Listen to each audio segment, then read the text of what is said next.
On today's World Insight, Okonjo-Iweala will take office as the WTO's new Director General on March 1st. Can she help reinvigorate the beleaguered multilateral institute? And in a time when we're all physically isolated, we speak to conductor Marin Alsop on her brainchild, See Me, a Global Concert. How does this production channel global solidarity through its musical performances?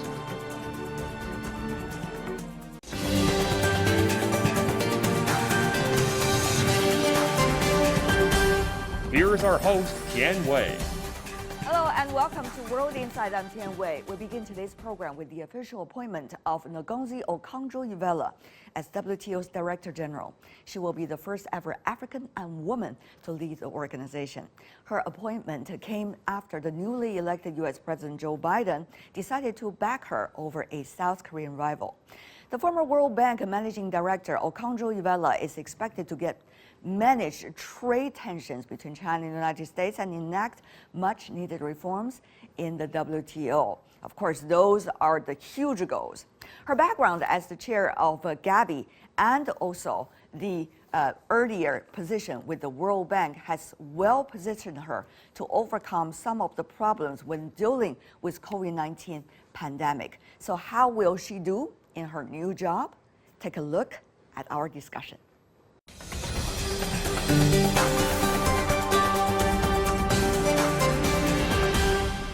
For more on the latest about the future of WTO, join me in Beijing, Ju Jiandong, professor of PBC School of Finance from Tsinghua University. In Kuala Lumpur, Hannah Ryder, CEO of Development Reimagined. That's an international development consultancy. And joining us in New York, Max Wolf, CEO of Systematic Ventures. Ladies and gentlemen, happy Chinese New Year to all of you and good to see all of you. Let me start by asking Professor Yu, how much new momentum will Ms. Okonjo-Iweala be able to bring? Feel very much positively. Think WTO could have a space to bring this world back to control pandemic and bring this trade back to normal. So one of the things she's already talking about before coming to the office on March the 1st is the task that she had. One is to work on the vaccines. The other is to work on economic recovery. Now, Mr. Wolf, for the role of Director General of WTO, to work on the vaccine seems to be quite a new one. Yeah, but I think it's actually a great case study and an expanded possible role for a WTO that sees its mission of encouraging trade and cooperation more broadly than perhaps some folks have in the past. And I do think it's hard to imagine regrowing after a pandemic in the midst of the pandemic. And the way the vaccines have sort of been developed and begun to roll out, it's been a very exclusive rollout to a relatively small portion of the world's populations. And so if we're going to solve this problem, it has to be we who solve the problem. And I think it's a good idea to expand that mandate to every major international organization until the fire is out. One of the brand names that Dr. Okonjo-Iweala carries, Ms. Ryder, is first women Director General and first coming from developing country. One of her nationalities is from Africa. So, Ms. Ryder, how much do you think, though, she will be able to represent Africa or African leadership? After all, she has dual citizenship. Although she is Nigerian and she comes from Africa, she understands the African context. That is absolutely critical and really important, particularly because Africa represents a very, very small amount of global trade and has, African nations have been trying to increase their share of world trade for many, many years, including through the WTO. That said, whatever however much her background, however much her citizenship, she will not be able to represent African states. She is there to represent everyone and to try and facilitate as much as possible what can be done and what's feasible within the World Trade System. Having said that, though, let's focusing on the vaccines. This is a new role, but what can Dr. Okonjo-Iweala do, given her background working for Gavi? look, we've seen a pretty aggressive stance where the sort of usual Western countries use their relationships to pharmaceutical companies and their money to secure vast quantities of dosages for their citizens. But there's some responsibility, especially because, again, that's not how pandemics work along national lines, to make sure that the bottom 3 billion people aren't waiting 5 years for a vaccine. For many reasons, one of which is just epidemiological, right? Which is this thing will continue to evolve eventually around vaccines if it rips out of control through the global populations. And also, I would think that World Trade Organization is trying to keep an environment of international exchange and free movement of goods and services. And people who fear and shut their borders against one another rarely work together economically. More than 100 countries have had zero doses of vaccines so far. Well, in the world, some of the richest 10 countries have most of the vaccines in the world. This is enormous amount of moral hazards, shall we say. So Professor Zhu, what can WTO play its role with the leadership of Dr. Okonjo-Iweala from your perspective? Although it looks like vaccine is the business for WHO, but it's not. It is not only for WHO. It is a trade. So as you point out, the rich countries actually supply this vaccine and to the developing countries. So it is indeed a trade. It is indeed WTO's business. If you want to control this pandemic, you have to control it globally. That's exactly the right thing. This WTO could lead countries to work in that direction. What she was doing when she was in Gavi, for instance, when she was on the board of the Global Alliance for Vaccines, is taking the world trade system as it is, taking the world manufacturing system as is, which is pharmaceuticals, particularly most normally produced in developed countries, certainly all the majority of research and development going on there, the budgets.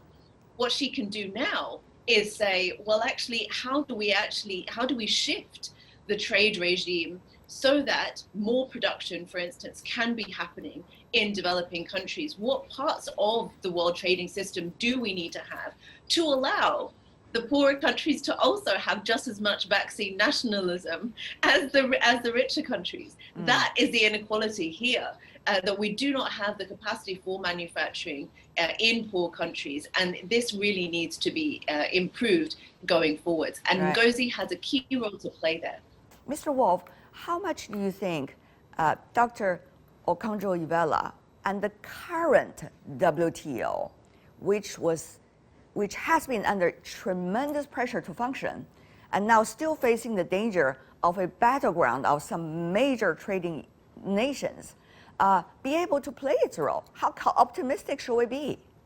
I think we sort of have to be optimistic right now, and I think we've actually seen this story. Do you mean we have to be optimistic? Is it wishful thinking? Yeah.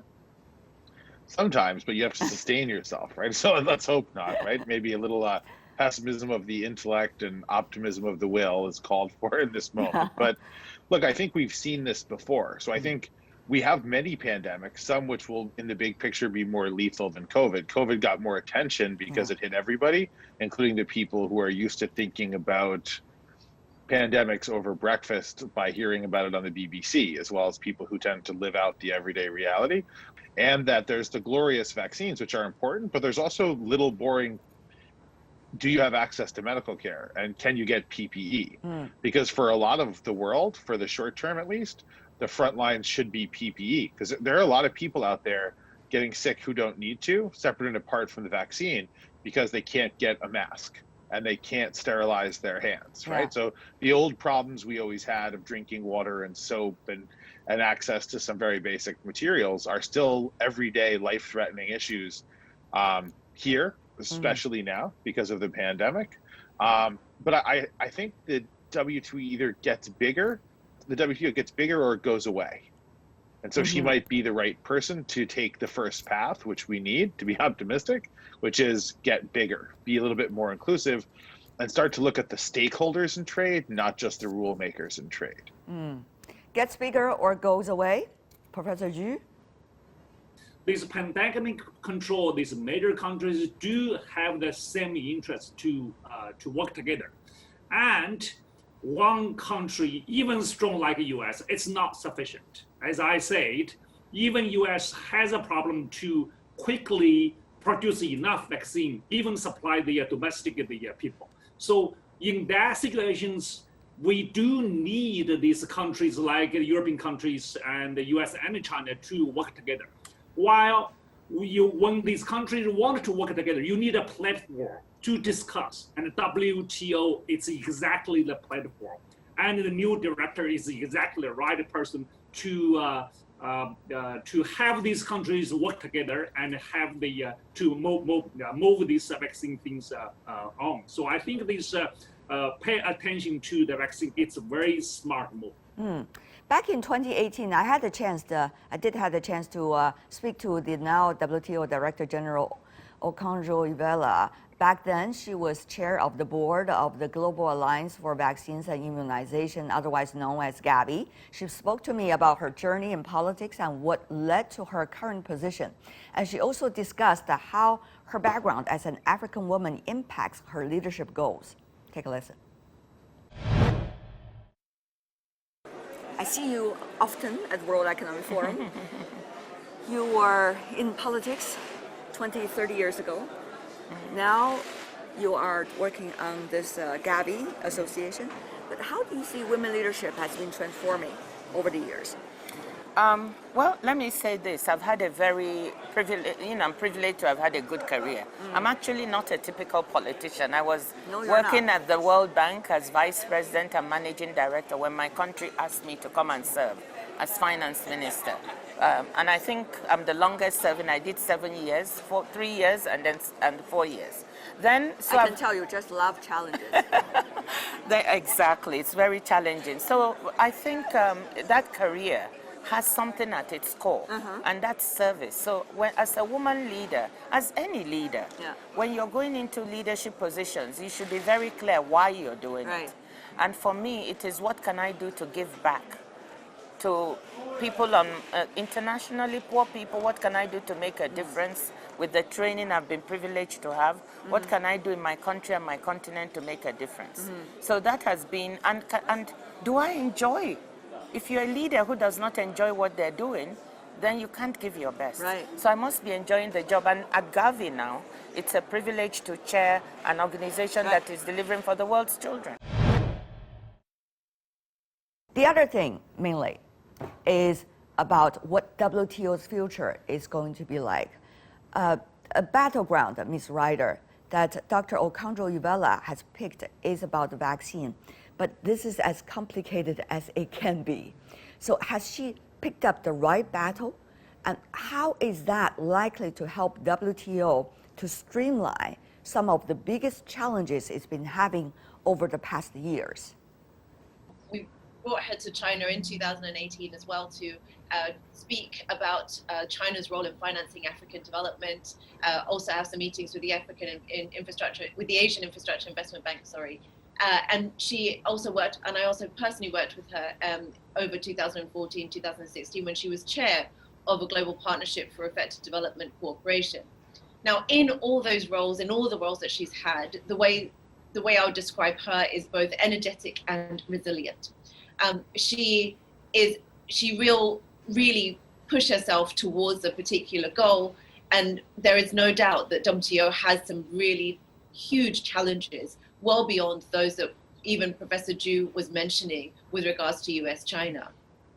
Look, the WTO, even since 2001, when the WTO tried to launch the development round, those talks collapsed in 2008, and in particular because of agricultural subsidies challenges, which the European Union and the US had challenges in agreeing to remove.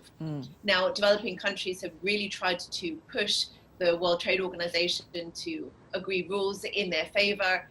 This has been very difficult. And therefore beyond the US and the China challenges, these are things which Dr. Ngozi will have to pick up and will try to pick up, I'm very sure, but she will be the right person to do that. I'm so glad that we are not just talking about one personality anymore, because this is much beyond one person, whoever is the Director General. This is the systematic problems that WTO has to face. Now, Mr. Wolf, if you are being asked, what are some of the priorities that WTO needs to deal with right now for this year, for example? I mean, I think it's been a very challenging year on a number of levels. I think the WTO suffers from what I would call sort of the Bretton Woods series of problems, which is it was articulated at an era that doesn't resemble the modern era as much as would be ideal, right? So it assumes a power structure, a wealth structure, a way of global operating, which are, I think, mostly for the best, associated really in our minds these days more with bygone colonial arrangements than modern realities. And I think that's a bit of a burden that needs to be evolved away from. I think that the climate emergency is quite severe, and I don't think that even in these pandemic years, its impact on human life is much less than the pandemic, right?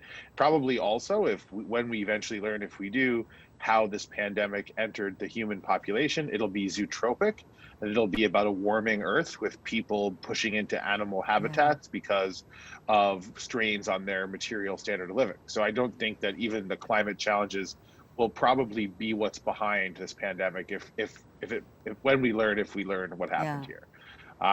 So I don't even know if it's distinct, but I think those are pretty big. And I also think we need to figure out a way where the larger, more powerful countries, first and foremost, the one I'm from, so not throwing stones at anybody else, can be pushed to a more cooperative bilateral framework or multilateral framework. Because I think as long as the big countries pursue bilateral solutions, it's very hard for the smaller countries to feel like they can be completely confident about international organizations. I think that's an unfortunate reality of the global power structure as it presently exists. May I follow up? You said about some of the major economies, such as China and United States. Let's talk about the U.S. a little bit, since that's where we come from.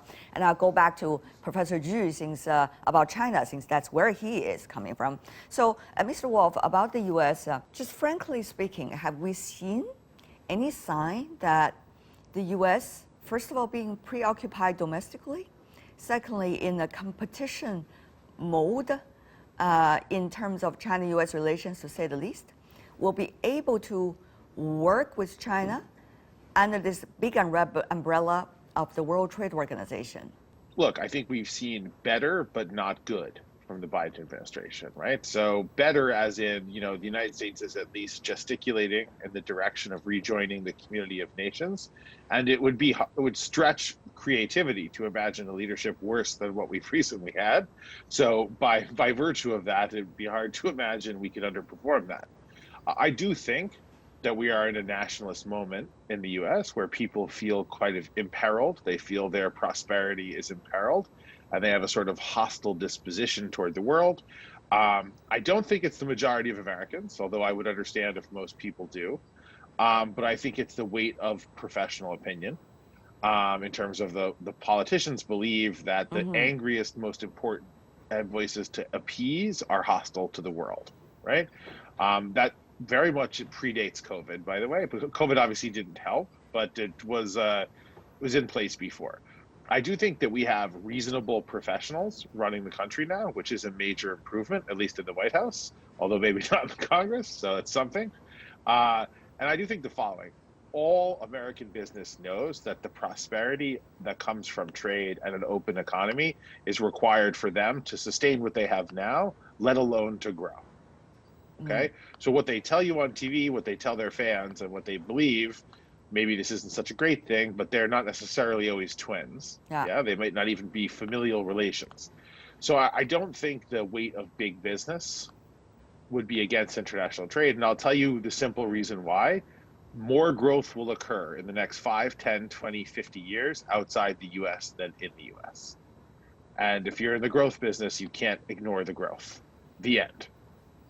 Right. Okay. So I think that to the extent that we are a business-centric, business-run polity, that will probably eventually prevail, although it could be close and perhaps not in all matters. Over the past few days, we have seen some new statistic put out by the U.S. Chamber of Commerce, which has been reported widely about how much if the U.S. goes down the road that it did, it's going to hurt its business community and its global impact. However, we have also seen this new administration come in and focusing, as it claims, quote unquote, on the human rights issues. So how should we see the U.S. struggling domestically with its priorities?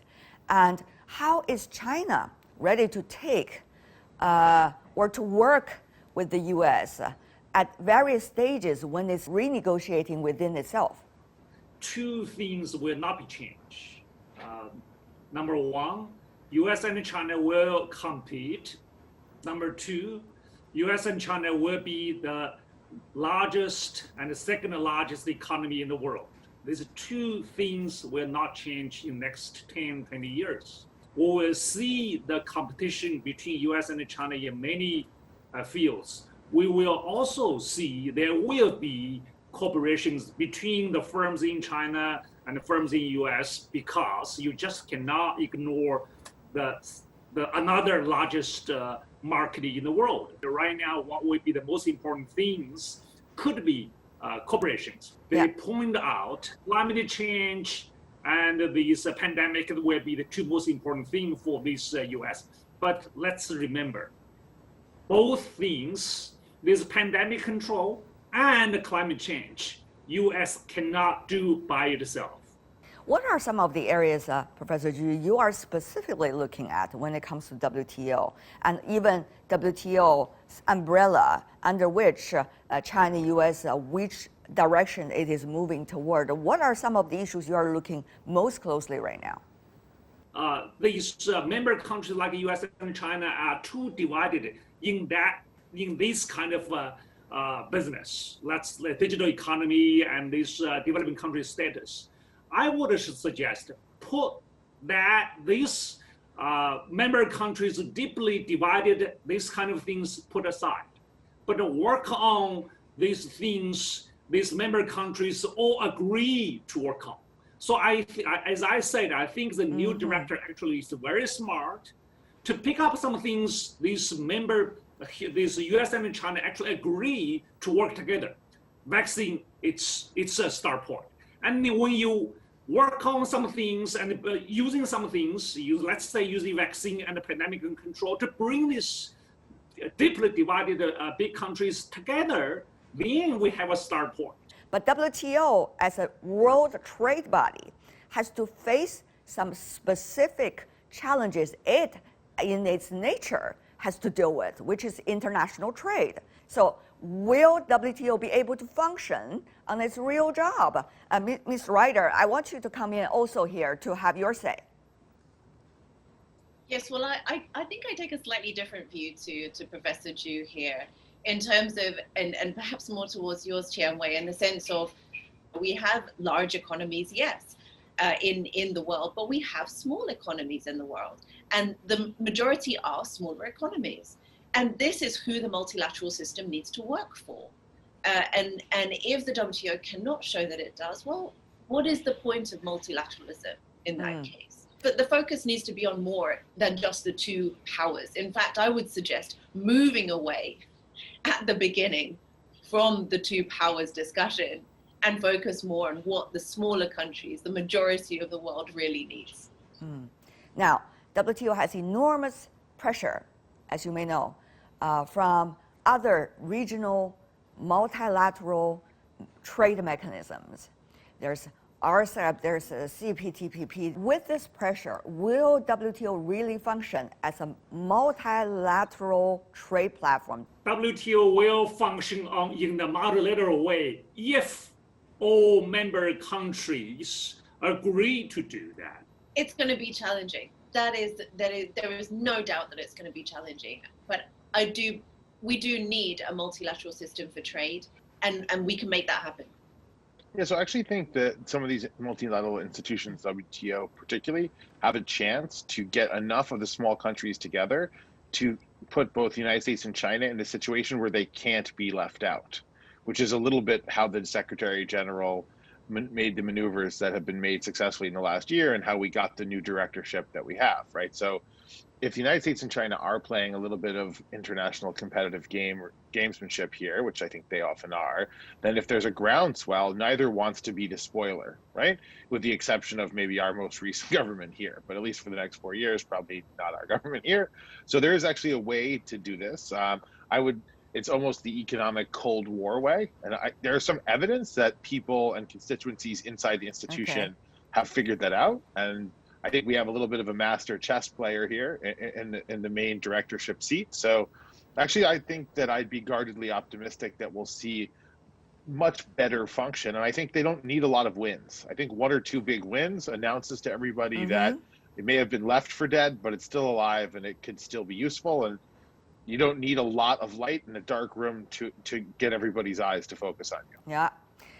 You know, when we were talking to one another, I could well feel this atmosphere in the room, even though we're talking virtually, about, you know, we're all in this thinking process and groping process, try to figure out how things are and where they are going. But for now, I really thank all of you for sharing with us your insights. I really appreciate it. Hannah Ryder, Max Wolf, last but not least, Yu Jiandong. Thank you so much. And Happy New Year to every one of you. You're watching World Insight. Coming up in the program, in a time when we are all physically isolated, I speak to conductor Marin Alsop on her brainchild, See Me, a global concert. How does this production channel global solidarity through its musical performances?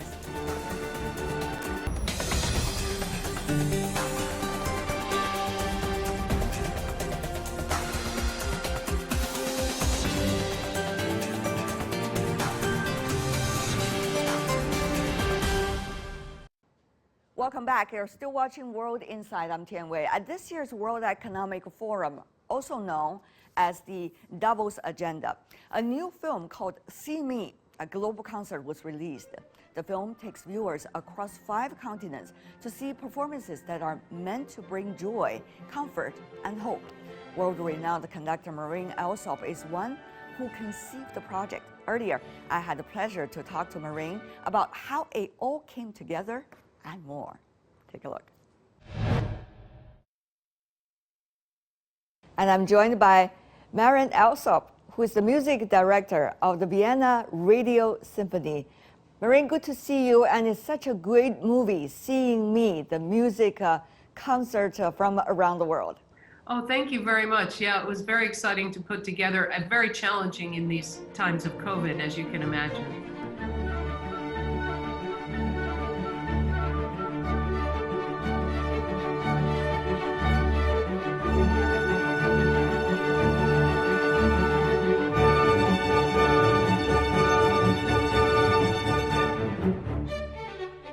How did you manage to put all of these musicians together, bring them on the same page with the same energy? How is that happening?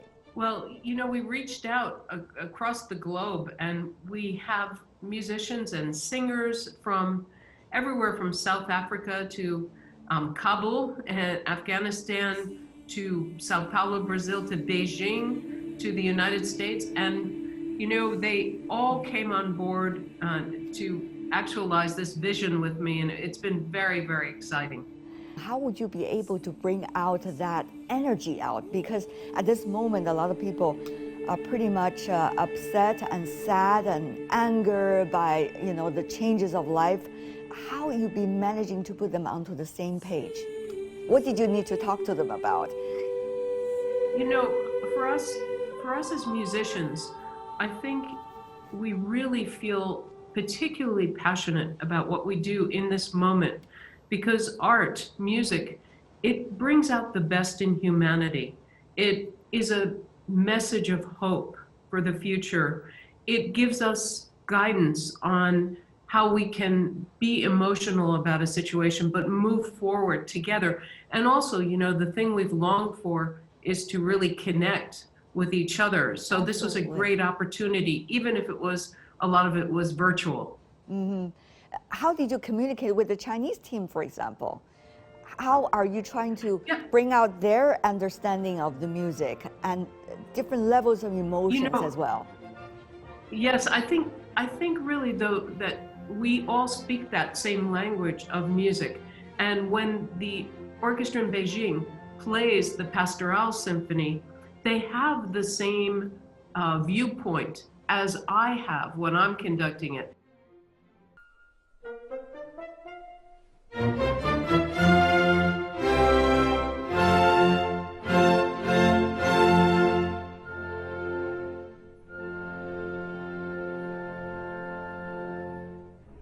So we all start from being on the same page. And then, of course, the idea that this would be seen by hundreds of thousands of people brings the energy. And of course, they are in different parts of the world. They are hit by the pandemic with different degrees, and they're facing different kinds of challenges. Their interpretation probably of the music and of the key word hope and connection might be different in degrees from one to the other. As the conductor, how do you understand their feelings, making yourself with the same level of empathy? Well, I think that, you have to remember that when we're playing the Pastoral Symphony by Beethoven, we're really trying to channel Beethoven's personality. And he was someone who suffered terribly. He was losing his hearing for his entire life. And he was physically had lots of problems. But somehow he managed to overcome all of this and find an optimistic viewpoint. When he writes his Ninth Symphony and he says, together, united through joy, we can find hope and for the future.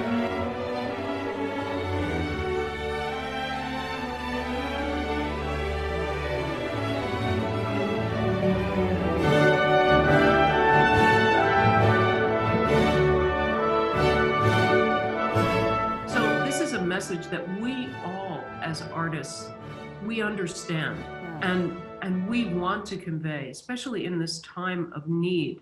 The arts can be an incredible respite, almost a psychic catharsis. So people can, really exhale into art at this moment, and we need it so desperately. What was it like when you were doing the recording and afterwards? Did you expect the result would be as amazing as it is today? Well, I have to say that the filmmaker Bernadette Wagenstein, the artistic vision from S. Devlin, the beautiful editing, the sound engineering, everything, when it started to come together, I realized, this could be something very, very special.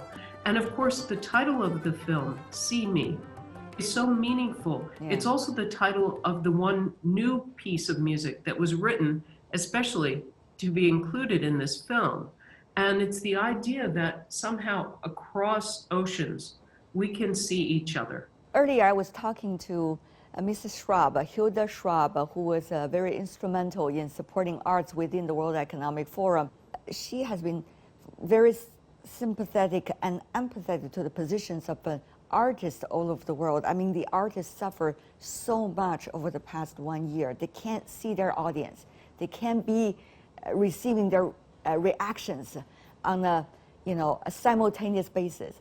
So, Marin, tell me how you, as a music conductor, has been going through your past 1 year. Tell me about your different stages of adjusting to the realities. Sure.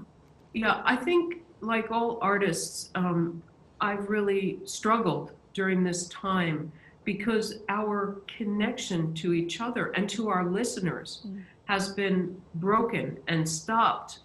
What I want to say is that this is the moment when the world needs to invest in supporting artists.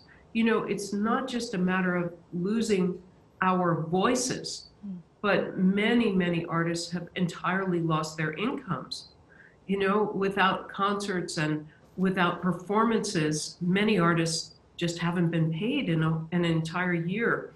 So adding to the trauma, I think, of losing your voice, not being able to be heard or seen, is the financial devastation for so many artists. So I would say we need to band together and really support our fellow artists in this time. And also, to me, it's hard to imagine artists will not be able to come up to the stage and perform. What does that mean in terms of their own energy, their own way of, try to bring out the best out of themselves? How much do they have to work hard on that front? For example, you as the music director. Yes, it's been really difficult to not be able to perform. The concert halls are just shut. And I have to say that the digital stage has been very welcoming, but you get no reaction from your listeners. You can't feel their energy in the hall. Something that people, and we don't talk about it enough, people may not realize, is that every concert is dependent on every single audience member that comes. The way you sit in the concert hall and breathe, what you're thinking about, how your energy is contributing, that changes the actual performance. So we are completely dependent. The music does not come to life until we're there with our orchestra, but with a live audience. Right. And we can't wait to safely get back to that and reconnect with people. But how are you encouraging yourself to practice, to learn more, and to also bring your colleagues with you onto the same page? That to me is something really amazing. I want to learn more about that. I think that this time has been a journey for all of us, a journey of self-discovery, of course, introspection, but also a journey of a growth in appreciation for what we have and what we do as artists. And when I'm working with my colleagues, I really try to express that as much as possible. And I find that they're on the same page already. They can't wait to reach out, to connect with each other, with audiences worldwide, to make music in a moment in time, which is what we do. So I've felt I've really felt this embrace, of all of us coming together. That's wonderful.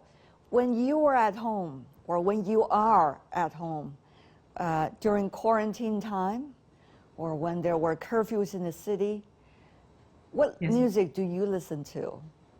I love classical music. I mean, that's my woven into my day. So of course I love to listen to classical music, but I also love jazz, and my son listens to a lot of pop music, so I end up hearing that. I enjoy it. I just like music, period, whether it's whatever genre it is. But I think as musicians, we probably listen less than you would imagine, because it's so nice to hear the silence, or to go out and hear the birds out in nature. There's something about being able to disconnect from that world that's filled with sound that we inhabit. So I bet many musicians will tell you that they like silence. You are in Vienna, which is being considered as the music capital. When you are walking in the quiet streets of Vienna, when you pass through some of the music halls in which you performed earlier, when you hold up to some of the music notes you earlier wrote, I think it would be very interesting for us to also know what went through your mind at that moment, and how you were having that music in your head rather than in your ears. It's a wonderful, wonderful question. As I walk the city of Vienna, which is a beautiful city, and it's wonderful to walk and imagine that I'm walking in the footsteps of people like Beethoven and Mozart, it's really humbling. Yes. But as I pass the gorgeous concert halls, either the Concerthaus or the Musikverein, just a few months ago, we were there performing, playing, and, to packed houses. And now it's quiet, and it feels extremely sad to me. Sometimes I'm moved to tears because I long for that connection again, and that sense of celebration that only music can bring. It's a resource for people. It brings comfort, especially here in Vienna, where so many people really appreciate classical music. But you are doing that, bringing all those wonderful things to us with your work with musicians from around the world in that wonderful movie, Seeing Me. Well, thank you. We certainly had a great time in spite of all the challenges, as you can only imagine, filming all around the world and lining up the music so it all fit together. But I think we're all extraordinarily proud of the outcome and the end product, and we hope all of you enjoy it and that it brings you comfort, it brings you peace, and most importantly, joy and hope.